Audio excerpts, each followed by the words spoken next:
આજે રાતે રસોઈમાં બનાવવાની હતી બિરયાની, એટલે મેં અહીંયા લઈ લીધું લસણ ફોલીને. પછી આમાં હતા મસૂર, જે બપોરે જમવા આવ્યા હતા ત્યારે જ મેં મંગાવી લીધા હતા. ત્યાં જ આવી ગઈ હતું પાણી, એટલે મેં કરી દીધી હતી મોટર ચાલુ. પછી મારે તોડવાનો હતો ફુદીનો, એટલે હું ગઈ ફુદીનો લેવા. પણ જો કેવો ખરાબ થઈ ગયો છે, તડકાના લીધે ફુદીનો પણ ખરાબ થઈ ગયો છે. પણ થોડાક પાન હતા એટલે આપણે એમાંથી તોડી લીધા. અને પછી બિરયાની વઘારવાની બધી તૈયારી કરી લીધી. આદુ લસણ મરચાંની પેસ્ટ, બધા આખા મસાલા, મસૂર, ડુંગળી, બટેટા, મરચું, મીઠો લીમડો, ટમેટા, બધા મસાલા લઈ લીધા હતા. તેલ પણ લઈ લીધું ને અહીંયા મૂકી દીધું તેલ ગરમ કરવા. તેલ ગરમ થઈ ગયું એટલે એમાં નાખી દીધા બધા મસાલા, અને પછી નાખી દીધા ડુંગળી, મરચું અને મીઠો લીમડો, અને સરસ રીતે તેલમાં સાતળી લીધું. પછી નાખી દીધા ટમેટા અને સેજ એવી હળદર નાખી દીધી. પછી નાખી દીધી પેસ્ટ. પછી સરસ રીતે તેલમાં સાતળી લીધું એને. પછી નાખી દેવાના હતા બધા મસાલા.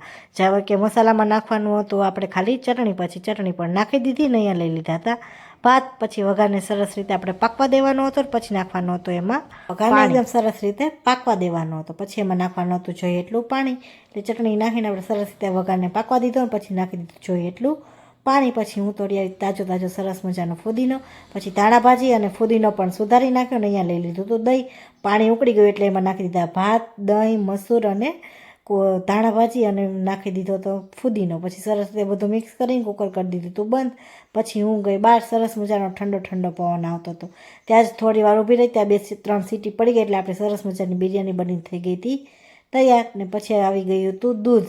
દૂધ લઈ આવ્યા હતા, મમરા લઈ આવ્યા હતા અને કેળા. પછી મેં મૂક્યું હતું દૂધ ગરમ કરવા મૂકીને પછી બનાવી નાખ્યું સલાડ. પછી અમે બધા બેસી ગયા હતા જમવા. સરસ મજાની થાળી કરી જમીને પછી મેં બતાવ્યો જયુંને નાઇટ ડ્રેસ જે હું લઈ આવી હતી ગોંડલથી. તમે બધા કોમેન્ટ કરજો કે કેવો છે.